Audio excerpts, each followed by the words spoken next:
All right, welcome. Good morning to another episode of the Pretty Huge Dilemma podcast. I am your host, Jacob Barrett. So, might not be morning when you're listening to this, might not be morning when I release it, but right now it is. Recording schedule is pretty much based on when I can have the time to do it and when my wife is not around because it's pretty embarrassing to record with someone else listening. If she listens to it later, okay, don't tell me about it. I don't want to hear about it. But for now, this is when I have time to do it. So this is when it happened. It's been recording this. I've done it a couple different times, not the same time every single week. Might need to do that in the future. Not sure if this is when I'm the most creative, right when I wake up, but maybe I'll get some things out there that I typically wouldn't say. Maybe this is the best time where I'm not 100% sure what's being said and not as focused. Maybe that's the better free-flowing state to being kind of sleepy, but this is what it is. So my wife, she is in the area right now. She's not feeling the best. Hopefully you don't hear her coughing. I hear it. It upsets me. I don't enjoy it. I'm not very good when people are sick, kind of empathizing with them, saying, "Oh, I know you feel bad. Here, I feel bad too." I don't know if that's a good thing to do when people are sick or not, but in general, the having empathy, I don't think I'm the best at it. I had to look up what it was because I wasn't 100% sure. The empathy when share feelings with someone else. I don't know. That kind of sounds like a made up thing. I don't know how you share feelings with someone else. It's kind of sounds made up to me because, yeah, you might have gone through a similar experience, but every person has their own background for it. So with empathy, when someone says I don't think I've heard someone actually say that they're an empath. That sounds like a made up word as well. Share feelings. I don't know. I'm not the best at it. Maybe that's why I don't understand it. Maybe because I don't practice it very much. But I might need to get better at that. I can see how it's frustrating when someone comes to me with their problems. If they're emotional about something, I'm just not. I try not to be.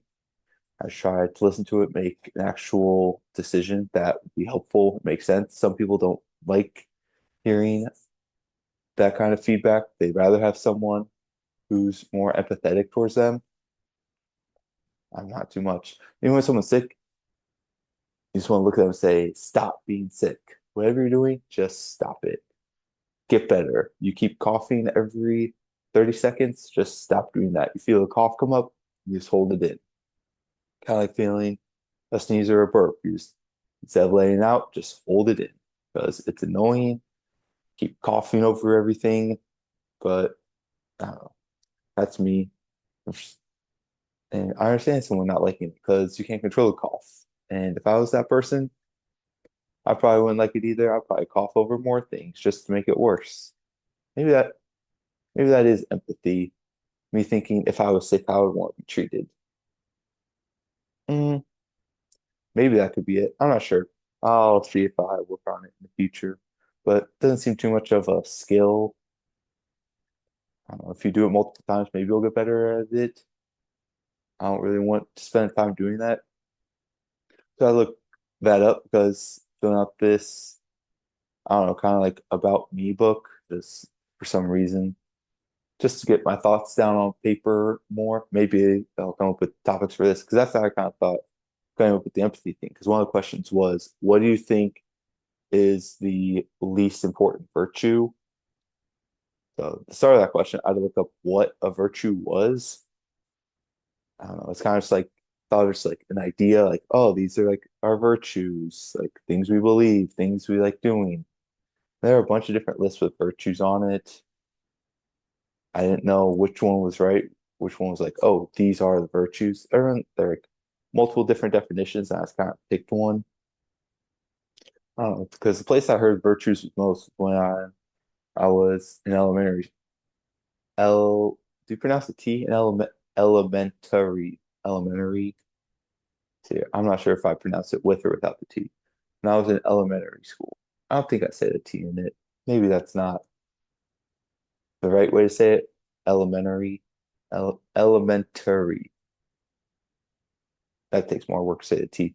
When I was in elementary school, one of the teachers would always say we were being, when we were acting out, when we just want to go to the next thing, she would always say that patience is a virtue.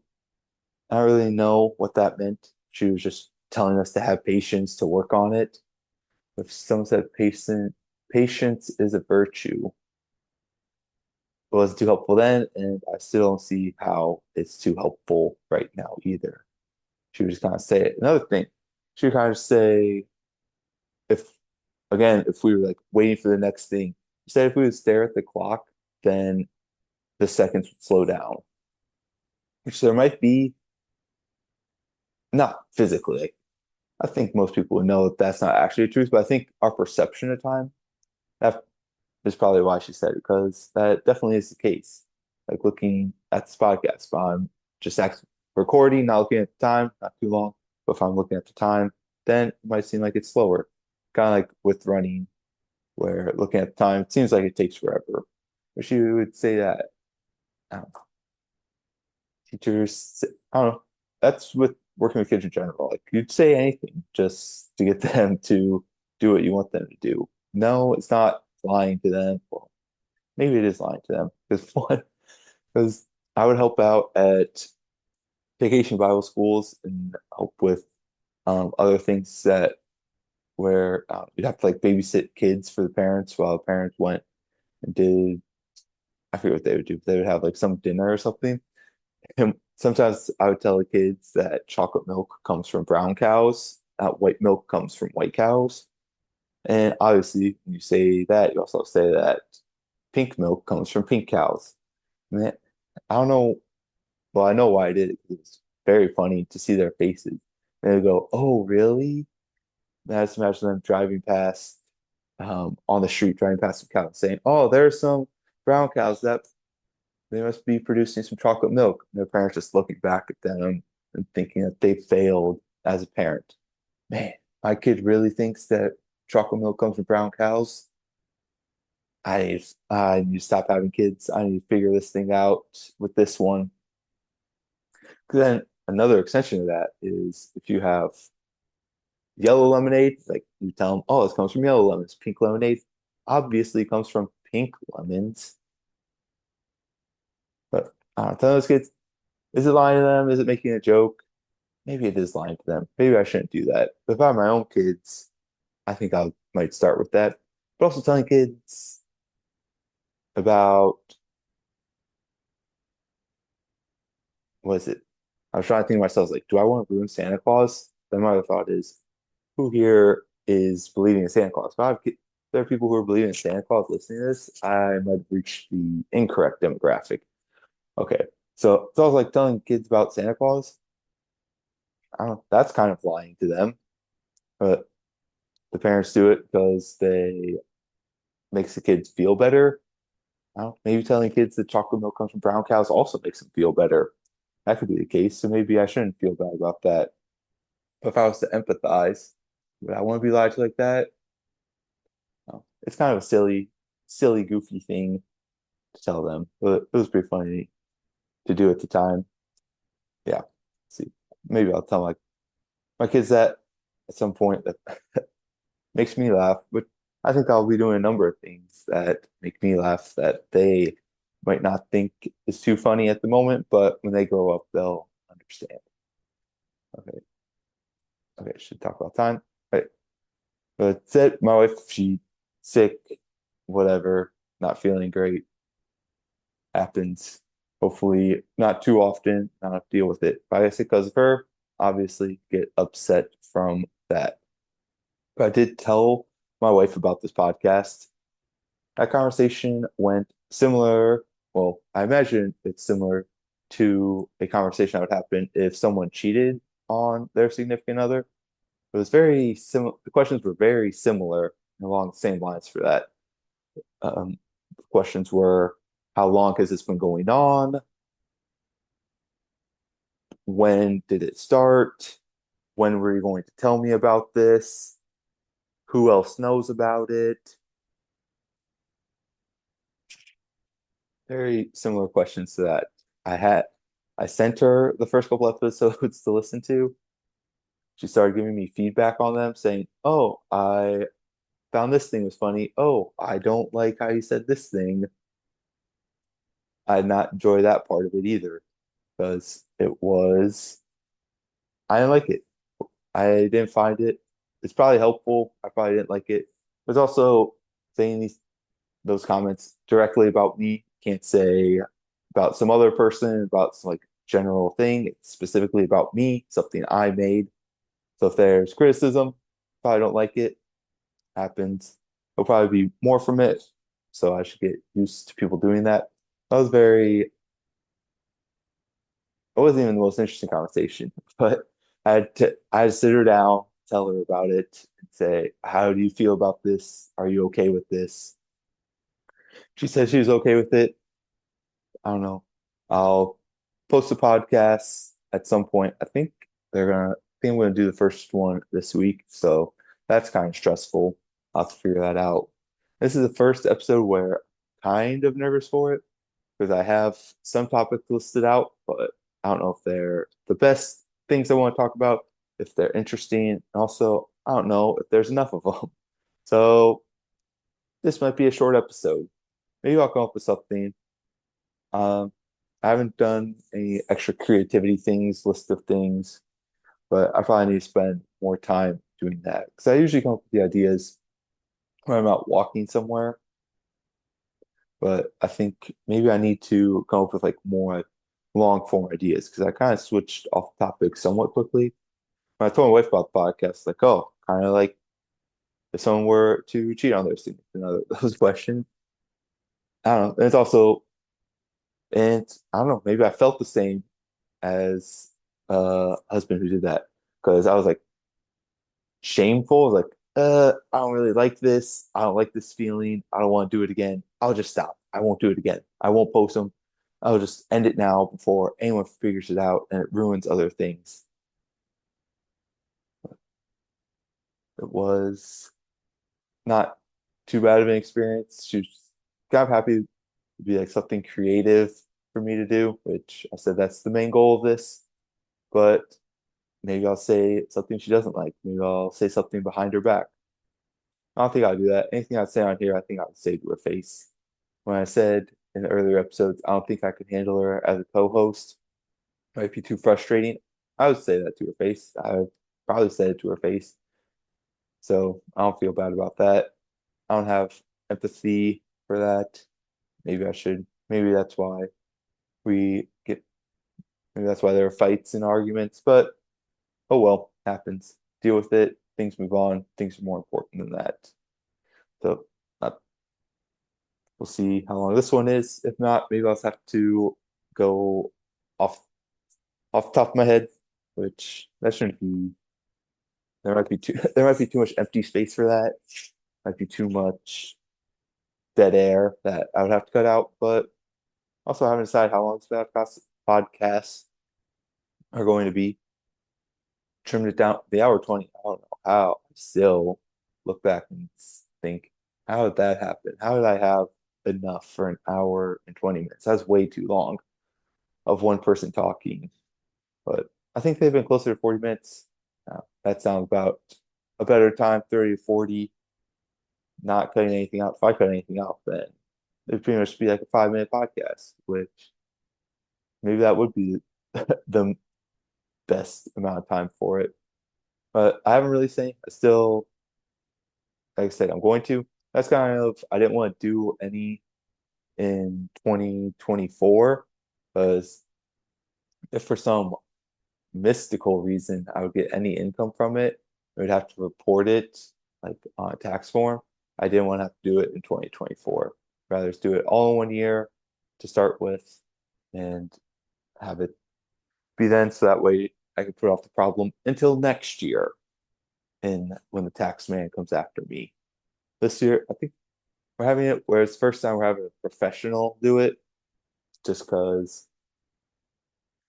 to make sure that it's done correctly, done it ourselves, which saying this might put a target on my back from the tax man, but we did it ourselves. It wasn't too difficult to do. Typing in a bunch of numbers took like a couple hours. We always try to like, oh, you're getting a refund of this amount. Then I think to myself, I'm not sure I did that right. But if they're sending me money, okay. I'm sure if it's done incorrectly, someone would contact me. Someone's double checking this or having a professional do it. So that way, hopefully, somewhat easier. We just give them the forms they can do. Hopefully, they have some software to read it all in. For some of the automated softwares, they said they would read it in, but then it would get numbers wrong. We put things in the wrong box. It's like commas would mess things up. Never 100% certain on it because trying to guess how much we paid in taxes, it was very confusing. Then if you're a regular employee with a 9 to 5 job or whatever, yeah, it's very clear. They give you this form, okay, this tax is this tax is this. But if you get any like miscellaneous stuff, if you work for yourself, there are all sorts of crazy things to do. And hey, this podcast, we talk about the real hard-hitting, interesting issues, people filling out their taxes. That's what people want to hear about. And that's what I'm here to do. Because as the show says, it is a pretty huge dilemma filling out your taxes. People who do it full time, not easy to do. There's looking at the numbers, they have their busy season, too difficult for me. Not something I would want to do. Um, but we'll figure it out because one of the things that I want to do now, which transition from taxes into ways to make money, done, completed, getting the hang of it. I want to sell old textbooks I have, like on this nice shelf I have with the plant that might be dead, with the cactus that might be dead. I don't know if there's a way to tell if plants are dead or not, if they wither, if they start discoloring. But maybe that's the way the plant's supposed to be. Maybe it's hanging on. Maybe if we get some sprinkle of some magic green powder, it'll come back to life. I don't know how to tell that. That cactus, I think I'm almost certain it has to be not alive. I think I got it probably over a year ago, maybe a year and a half ago. But I think I'm about to test it to see if it's still prickly or not. I'm almost certain it isn't.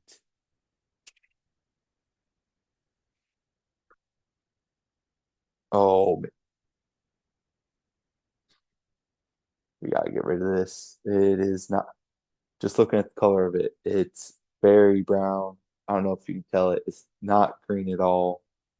These just kind of look like, I don't know, short hairs on it.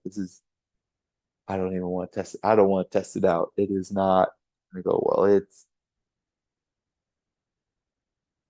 I, okay, not as bad as I thought it would be. There's still some push to it, but we got, we gotta get rid of it. We gotta get rid of this thing. But I mean, some background for this. That that was tough. I don't even want to test staying out any other plants, see how brittle they are, because that just means I would have to buy new ones. Similar to well, I was gonna say it's similar to wrapping paper. How you just kind of get it and throw it away. But plants, they have somewhat of a purpose. They, which wrapping paper, same thing. They look decent, but plants, they do give us oxygen. So I definitely put those above wrapping paper.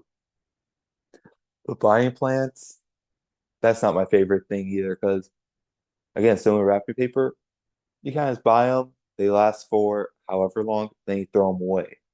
If you're gone for a week and don't water it, they all die. You gotta get new ones. So I'm not in charge of the watering around here. That's how much water you put in, guessing game. I think there's an app like special things you can get to put in the soil to see how much it is, but we're not getting special enough plants for that. Oh, but I was gonna say, so bookshelf. We have some, this is mainly my bookshelf of nonfiction books.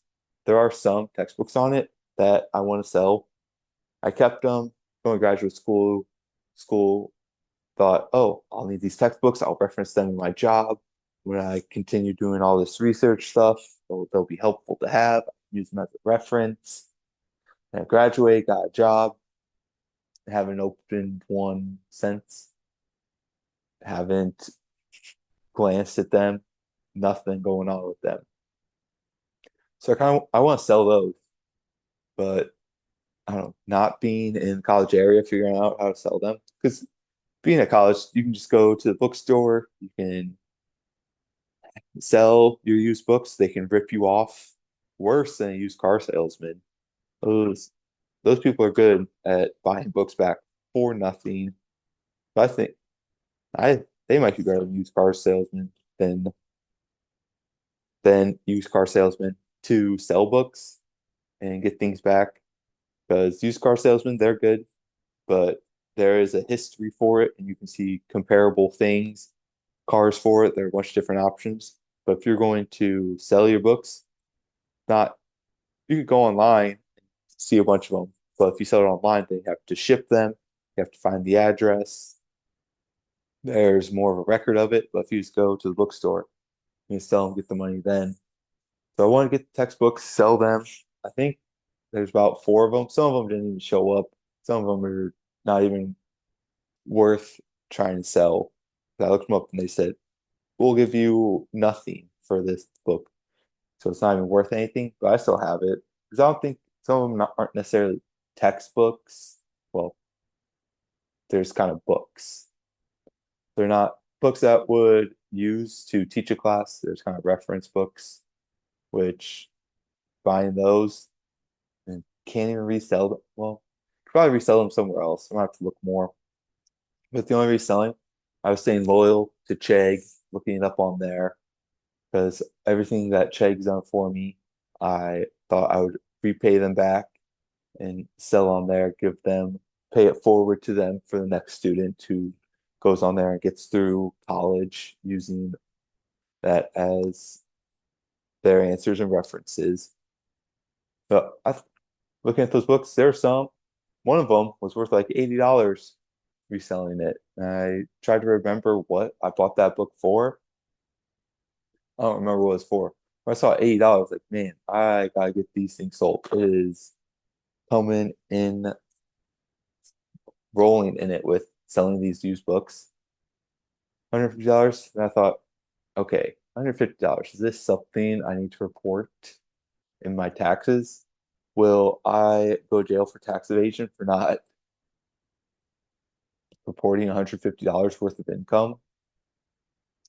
I don't know how they do it. Because other reselling things, like clothes reselling things, I've heard some people do that where they sell their clothes and just get money for it. Forget what website that is. I think I signed up for it and tried to sell my clothes on there, but no guys are on there trying to buy someone else's clothes. So that's definitely a woman thing to do. So I don't know if those might be if you get above a certain amount, you get a tax form, kind of like with bank interest or something like that, where you have to like reach a certain threshold for it to trigger a tax implication on it. But if I get $750, that will be spent pretty quickly after I receive it. I might try to get on a new pair of shoes. But if I do that, I'll have to do it myself. If my wife does it, she'll try to take a cut. She she might be harsher on the taxes than the IRS is, than the IRS are. The IRS is. Because anything comes in here, she takes half. So I know taxing is pretty high, but 50% is probably higher than what they're charging there. So I might figure out how to do it myself. But I don't want to spend time doing that. So maybe I'll pay the 50% tax. Just get that, just get it done for it. With those textbooks gone. But in undergrad, most of these books are graduate level type books. The undergraduate books, those I would rarely buy. Sometimes at the beginning of class, the professor would go, "Oh, you have to buy this book. You need it. We'll be referencing it, working out of it." But then with that class, they would also have online homework. So with the online homework, the book would come with it. I think we did it through Pearson, and you could just get this cardboard thing from the bookstore saying, "Okay, here's the online reference to the homework in the book. You don't even need the physical book." So that was kind of a waste to buy those. I even forget what happened with it. But sometimes you would know people in the classes above and below, and you could just cut a deal with them and just get rid of the book that way. There's some, but majority don't need the books. Some of the classes don't even need to go at all. There's one, our physics class. This is the worst it's been in the very college experience for it, where at first, well, okay, so I had to take two physics classes, physics one and two. Physics one was just kind of like things in motion, not too crazy, things like that. Friction, not too exciting. Second one, it's kind of about, I don't know, more electromagnetic things, electrical circuits, how electrons move, but not very fun or exciting. Was that so? First class, I don't know, first one go, somewhat helpful, learn things from the class. But after the first exam, we realized that the professor's just using questions from this online study guide for physics where it kind of followed our book. I don't even know where this question guide came from because someone else had it. They showed it to me. And if this is making it so I'm not going to get my undergraduate degree anymore, happens. I'll be where I'm at. Maybe I'll go back and get it the right way. But that was one class. I imagine it preceded me and continued after I left. There's be a study guide. So it would have like these practice questions for it. So after the first exam, people were onto him of, oh, he's not making all of these questions. At least 70% of these questions are coming from this alternative guide that I don't even know if everyone had it. I had it, thankfully, knew the right people, ran into it, but I'd have it. So then just as the year went on, there were less and less people who were going to the lectures, which I don't know. Talking to other people, they would very commonly skip lectures, not go to them, which being an engineer, I going to lectures, I don't know, it wasn't mandatory, but it was a lot more helpful. And I wasn't good enough to not go and read the book and do the questions and homework on my own. So I needed to go. Then the physics two class. So as like the year went on, there were less and less people, and people would just they wouldn't even try to figure out all the answers. Some of them they would just memorize. They think, oh, this one, I don't know how it went, but this is what the answer is, and I know it. Hopefully the numbers don't change. And the second one, physics two, that was the only class where I stopped going to lecture. Stopped going to lecture, and I kind of do my learning just based on this study guide. And I don't know, worked out, made it out. With that textbook, no chance. I think I tried reading the physics two textbook. That was the only textbook where I was trying to go like chapter by chapter. I don't know how people do that. Just reading college textbooks, like, because it's not a chapter book. It's not a compelling read. It's not like a nonfiction or a fiction book where like, oh man, this is a real page turner. Man, I really want to do this. I guess people who are better students than me, it is a page turner for them. The only book I considered getting recently is a book one of my professors wrote. He said, I don't even know if I guess you consider him. See, I don't like using the word mentor. I don't know, person who gave me advice, but it wasn't like consistently. It wasn't like, oh, I want to meeting with him regularly, like getting his input on things, telling him about my situation. It really wasn't that. It was just I asked him about grad school a couple of times, and he taught a couple of classes I taught, a couple of classes I took. But he recently released a textbook, which is supposed to be like I think it's supposed to be like a summary type textbook where it is supposed to be like a shorter, like just a reading textbook, not as much like a technical one. But I don't know, I haven't read it. That was the only one I considered getting. I thought to myself, why would I get this? It's about a subject that I don't use. It I might learn things about it, but where would I apply it? Maybe I'll now I can learn anything. I can bring it up on any podcast I want. I could just teach classes on here. I can teach classes about what I know. You guys want to know about engineering? You guys want to know, I don't know, about statics, about physics, about calculus, about thermodynamics, about mechanical design? You guys want to know how to 3D model things? Maybe I'll mix those in. If I get stuck on something and don't have a topic, I'll teach a class about what I know. But that might have less time than an actual podcast. Those might go 10 minutes. I'll be just ripping through topics and no one really learn anything. It'll just be learning random things and things come to my head for it. That was the only one I thought of. Oh, and on the podcast topic, so I haven't taken creativity class morning. I don't know if the best time for me to do this. Maybe after working out is a better time because I think the other ones I recorded after working out, and those might have gone better. Those also might be a factor of topics I talked about. One thing that I thought about doing, because maybe good podcasters do this, is I gotta remember more about my dreams. Podcasts I listen to, I don't know if I would say regularly, but enough that I remember it. So they bring up their dreams, what happened in them, if they're realistic or not, how they get scared, how they woke up from it.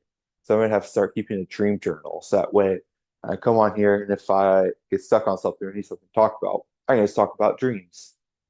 But there's a dream I had, I forget when it was, a couple days ago. So and I'll talk about it now. But I might need to start keeping a dream journal. I'll write that down. Dream journal. I don't know. Dreams, they're a weird thing. I don't really find anything from them. There are some psychics, other people who try to like interpret dreams, like, oh, this means this. If you dreamed about peeing yourself, that means you're going to have good luck for the next year. It kind of sounds made up, doesn't sound too based in facts. But remembering your dreams, those are tough.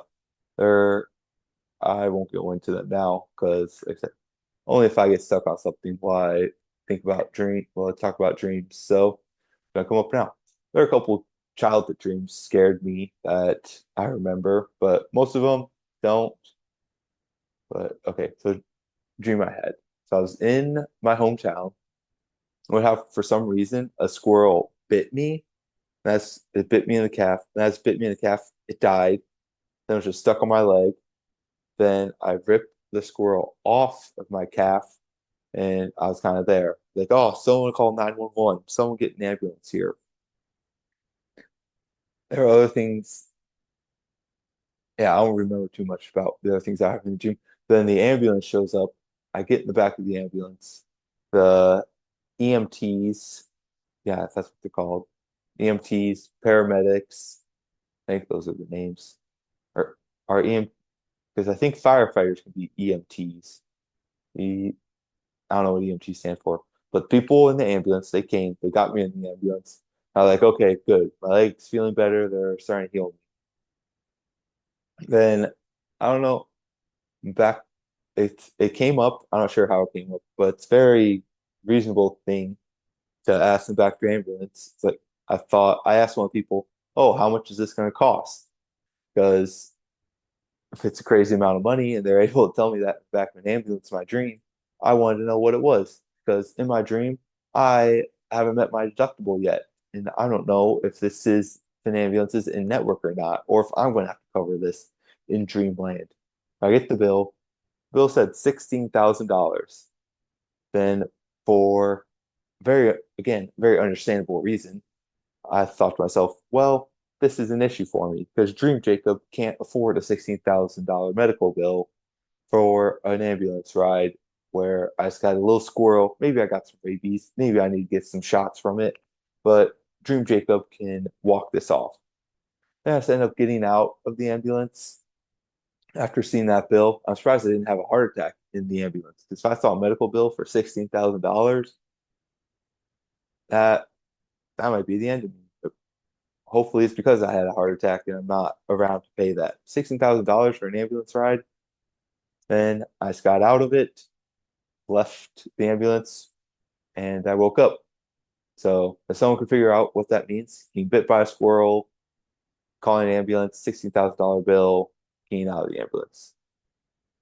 The foreshadowing, am I about to have deja vu about something being in an ambulance? I'm also not 100% sure what deja vu is, but I felt it. Not really sure what it is. I have to, maybe I'll look that up. Deja vu. But I don't even remember someone describing it to me. I don't even know how I came about like knowing what it is, but just feeling like you've lived something at the same time. Because someone I talked to, they they said they looked up what deja vu was, like did research on it, and I don't know, they just have a weird understanding about it. And it didn't really make sense to me, but that's something, it's a weird feeling. And I think it has to do with dreams somehow, where you like feel like you've dreamed something before, but then you live it, so you kind of like feel like you predicted it happening. That's my understanding of it. Probably 100% wrong, but that's what I think deja vu is. You kind of dream something that comes to fruition. You put it out and it happens. Hopefully that's not happening with this. Hopefully I don't have to have a $16,000 bill for riding an ambulance. That'd be too much. Okay. But that's my dream. Not the best. I don't remember it too much. Instead if I have a dream journal, because you're supposed not supposed to, but if you want to remember your dreams, you're supposed to like write them down right as they happen. So I've had dreams where it's been, oh, I'm definitely not gonna forget this, forget it immediately, try to get it back. Yeah. Okay. The other topic I have. Oh, in the winter, there are a bunch of crossover sports and stadiums. They're doing football and baseball stadiums. They're doing hockey and baseball stadiums. I don't know how much money these stadiums are making from doing that, but they must be making enough. But the fans, I don't know why. Okay, some fans, yeah, I get you're a diehard fan, you want to go there. But if you're just like a casual fan, I don't know why you would go to these stadiums unless the tickets are pretty much free. Because there are terrible viewing experiences at these places. If you go to, because they had one in Fenway, if you're sitting on top of the Green Monster and you're trying to look down at the football field, well, maybe that kind of looks like you're in the press box for it. You're up, have the overhead view of it. Maybe that's a cool view. But a lot of them, I don't see how you can see the stadium very well because they have the field in the middle, and then there's just so much green area, empty space where you can't put seats because it's at eye level, but it's not built to be for that other experience. And I don't know, they do it often. Well, often, I mean like at least yearly, but it's not help. You can't see the stadium. You need a stadium like built for the event. The only cool part like, when the Dolphins had it, and it was cool because they would have it part of the football field, then they would have like it would change to dirt and be a baseball. That's kind of that's interesting to have because it's like you're playing football on a baseball field. But if you have it like it's just playing football on a football field inside a baseball stadium, that's not as interesting or cool to see. And it's just a bad viewing experience. You can't see the field. There's a bunch of empty space around that it's hard to see.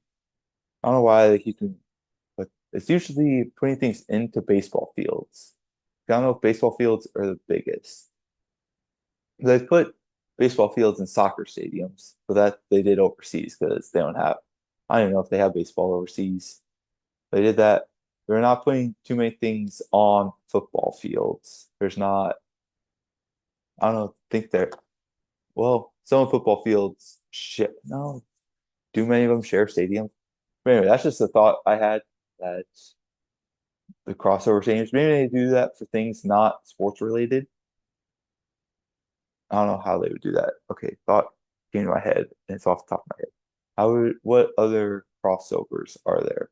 Kind of like having a music person play in not a place where they don't have music, but a similar venue. That'd be like music person playing somewhere where they do like stand-up comedy, which they have that. Those are just performance areas. So that's not as good of an idea. But oh well. Just in general, it's crossover sports stadiums. I don't think I would want to go to one because you're not in the right, it's not set up correctly for you to view it good enough. If you're not right by there, then it's not the most exciting. Okay. that one I'll have to put more thought into. Well, no, whatever. We'll do this one now. Okay, so last this really isn't a topic. Well, it is topic. Is uh, it's not the most is the most exciting. I think it's kind of fun one, and I think I had a while ago, which is time brought up. Okay, so when people die, yep, great, exciting, uplifting one. They do multiple different things. Some people go in caskets. Some people get cremated. My idea, well, no idea, but thing I want to think about is, oh, that's a phrase I do not enjoy. If someone says just think about it, that would happen at school, working with other people. They would get to the problem, be like, oh, this is the answer. Obviously, this is it. Then I wouldn't get it. Not don't know how they got there. Then if they would say just think about it, like as a reason that they got the answer, all they did was they thought about it. Yep, I thought about it. This is the answer. This is it. That would frustrate me. So frustrates me now if someone says just think about it. Because obviously I'm thinking about it. Obviously I'm trying to figure it out. But you saying it isn't helping. It's not doing anything. Okay, side thing. This thing. Idea. Cremation. Some people are for it, some people are against it. I don't know. People have their reasons for it, but people do it. When they get cremated, some people are in an urn that people that they care about give it to, have them lug it around. I don't know why someone put that burden on someone else. They just give them a piece of, is it a piece of furniture, piece of decoration that you can't get rid of? You have to lug it around. You might have to put it in a closet because someone gives you an urn of someone you care about. I don't think I don't think you just go about throwing that away. You can't go through your spring cleaning and say, "Oh, this is Joe." Well, Joe, we don't have space anymore. We're downsizing, so we gotta get rid of you. Okay. So I don't know how why people would do that. Some people they cremate and then they get buried still. They just like take up less space for it. I think that's what one of my relatives did, but I wasn't around for it. Okay. And other places like they give them the ashes and go, oh, where are we gonna spread these out at? Give them like different places. Give them, oh, the beach, I love this place. Oh, this sand area. Oh, that'd be great. Want to be spread there for whatever reason. Um, my thought is, what could, if you were cremated, what could you be put into that'd be kind of cool to have be around? Something that has something like ashes or sand stuff in it that you could have say, oh, that thing you were just using that has a bunch of sand in it. Well, Joe's that same name. Joe's in that. His ashes are in there. That might freak people out if they did that. But some of the ideas that came to my head, if you went into one of those heavy bags for boxing, I pretty much I just thought of things that involve sand. If you go into a boxing place, go into a gym, be in a heavy bag, and on the back of it, there's like above it, there's a plaque that says, in memory of Joe. You think, oh, that's nice. Like Joe must like come to boxing a lot. He must know the owner here. But then you start asking around and say, oh, no, like Joe's in there. Joe's in that bag. That might freak people out. Uh, that's one idea. Going heavy bag. The other one is in a medicine ball. I think some of those have sand in it, but medicine ball, throw it up against the wall. come back down, bounce it off the ground, and get on the back of it in memory of Joe. And oh man, that's a cool medicine ball. Again, just oh yeah, that's Joe. He just loved medicine ball throws. That'd be pretty funny to do. Other ones. This ones I thought of was gym equipment, but I maybe I'll think of other ones that have sand in it. Or if it's those sandbags.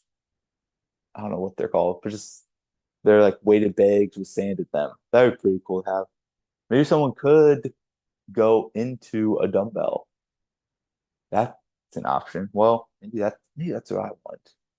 Or I don't know if I don't think barbells have sand. I think maybe those have sand in them. I've never broken one open, but I think those are all metal. But dumbbells have to be one of those older dumbbells where you can open it up and put like make it whatever weight you want. Kind of like there's the circus dumbbells because in World Strongest Man events they have them where they can set the weights to whatever. They just have to like open it up and pour in whatever. I think they pour in like lead balls in there. I think because well, if you pour someone in there, you wouldn't be able to go down in weight what dumbbell is because you pour it on have some ash, some lead weight. I think maybe you could just go into a dumbbell, say, oh, Joe's in the dumbbells 5 through 25 because those are ones he lifted. If I was gonna go into a dumbbell weight, what weight would I want it to be? Well, I want it to be probably not super light because those get too much use, get worn out, gotta get new ones too often.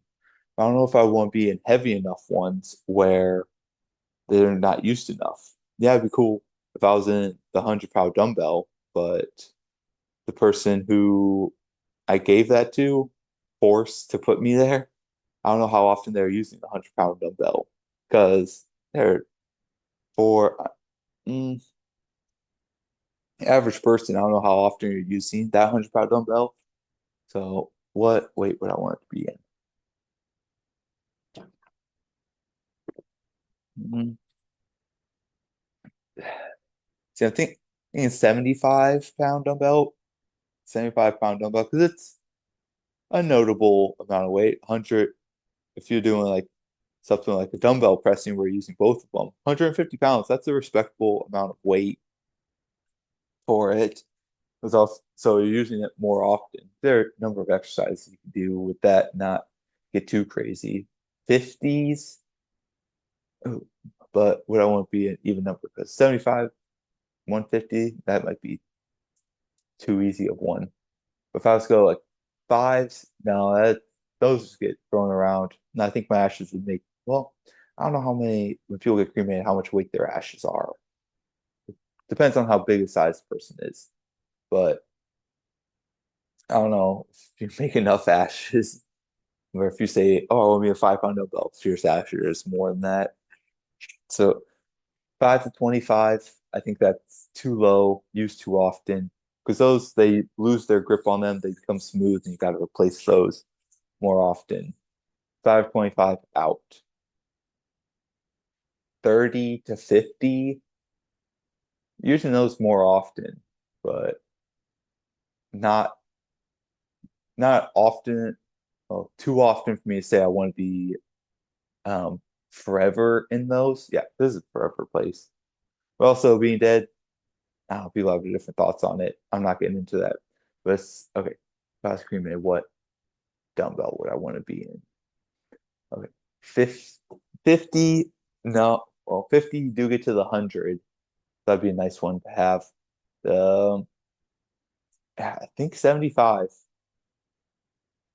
70 or 75. I think those are the two. Because 75, see, but I kind of want to be a weight where you can bicep curl it as well. 75, you're not really doing any bicep curl exercise with 75. So maybe a 55. I think that might be what my final answer is 55. If I was going dumbbell, I want to be in a 55 pound dumbbell. Because I don't, you kind of warm up with it for a couple exercises, but then if you're like, okay, I'm doing curls. All right, well, we're going heavy day. Like, Do these 55s. I think that would be it. Well, okay, split me up into two. Split me up into three. Split me up into three. Put some in the 55s because you can do some warm-up exercises for some stuff with those. Bicep curls, that's a respectable amount to curl with. Then I think, okay, I want to go in 100. I said before, it's 100, you don't use so much. But if I'm split up into multiple ones, put me in some in the sprinkle, sprinkle some in the 100 for it. Um, then, okay, sorry, 55, 100. I said 75, but I think I might want to make it 80s. Yeah, put me in the 80s. Because 75 is like, oh, 150, even number. No, put me, okay. So 55, put me in 55, the 80s, and the 100. Those are probably the three dumbbells I would want to go into. Because more than that, if you said you're going 110s, 120s, those are once every couple of years. Well, no, because you can do squat stuff with those. I was thinking like if someone does bench pressing, I would want to be a part of that. Getting into the 110s for dumbbells, that takes a little bit of amount. That takes a decent amount. Those are 55s, 80s, 100s. Put me in those dumbbells. Other gym equipment. Well, not even gym equipment, just things in general. I don't think you get ashes in a golf ball. Those are too difficult of things because I think those need to be compact, solid in the center for it. Let's see here. Looking around my apartment, seeing what sand to go into. That's yeah, I do that for a couple things. Like if you're playing a board game where you have to name things, obviously you gotta look around the room, see what's in there.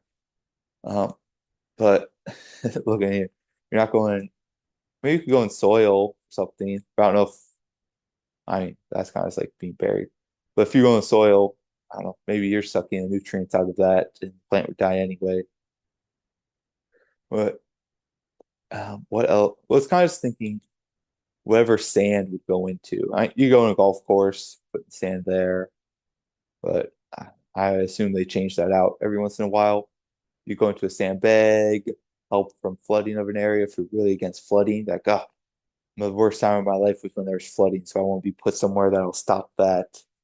Put into a sandbag. It was kind of that was a funny idea I had cremate going in. It's more, I don't even know if they're unique options, if they're common things. I haven't looked too much into it. But yeah, I think I would want to maybe I'll figure it out. Maybe I'll have to get a will, which I haven't figured out that legal document either. But we'll get into wills next week, right after taxes. We'll talk about wills. I haven't made a will yet. Maybe I'll put my will, cremate me, put me in these dumbbells. That'll be so. Yeah, I don't know. That was just an idea I had, which hey, maybe that's a good podcast idea I had. So went on for a little bit of time, and I gotta make better lists of things. Okay. Well, that's the podcast for today. Thank you for listening. Try to keep this thing going. If it doesn't keep going and podcasts are going bad, I don't have ideas, I'll send it. But the only bad thing about that is multiple times things on the internet last forever. Maybe this one will. Maybe it'll keep going. Maybe it'll catch steam. Hope so. Do my best. But as for now, see you guys later. Gotta go work out. Sunshine. Gotta go and have a good day.